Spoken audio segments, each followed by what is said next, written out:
దొంగతనానికి పోయి ఇంట్లో ఎవరు లేరు కదా అని నిద్ర ముంచుకొచ్చి ఆ ఇంట్లో బెడ్ మీదనే గుర్రు పెట్టి నిద్రపోయింది. ఇట్లా ఈ దొంగోడు యూపీలున్న మరియంపూర్ కాడ మొదలు ఇద్దరు అన్నదమ్ముల ఇండ్లు పక్క పక్కనుంటే ఫస్ట్ అన్నింట్లో జొర్రిండు.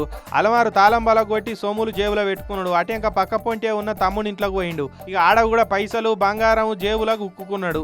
అప్పటికే తాగి ఉండే వరకు వానికి నిద్ర వశపడలేదట. ఇక కళ్ళు మూతలు పడుతున్నాయి. కడమదేమన్నా ఉంటే తెల్లారు చూసుకుంటా అని ఆయన బెడ్ కనిపించే వరకు బిడ్డెడు పోయి ఫ్యాన్ వేసుకొని పండుకున్నాడు. ఇక రాత్రి అంతా ఆటో నడిపి తెల్లారి ఇంటికి వచ్చిండు ఓనరు. తాళం తీసి కనిపించే వరకు ఆయనకు భయం అయింది. ఇంట్లో ఎవడో ఉన్నారా అని చెప్పి బెడ్రూమ్లో పోయి చూస్తే అని గుర్రు పెట్టి బజ్జున్న దొంగన బట్టేవాజుగాడు కనిపించాడు. ఇక ఆ అలికిడికి పక్కింట్లో ఉన్న వాళ్ళ అన్నోళ్ళు కూడా లేచి వచ్చిర్రు. లేచినాక వాళ్ళ ఇంట్లో కూడా దొంగతనం అయిందని ఎరకబట్టిర్రు. పక్కింటోళ్ళు కూడా ఊరుకొచ్చి పండుకున్న దొంగని చూసి ఎవర్రా నువ్వు ఏందో అత్తగారింట్లో వన్నట్టు అట్లా వన్నావు, లేవురా లేవు అని చెప్పి లేపారు. ఎవర్రా మీరంతా ఇప్పుడే ₹1 క్యాష్ దోసినట్టు కాలొస్తే డిస్టర్బ్ చేస్తున్నారు అన్నట్టే కండ్లు నలుసుకుంటా లేచి చూస్తే దెబ్బకే వాడి నిద్రంతా ఎగిరిపోయింది. ఉలిక్కి పడ్డాడు.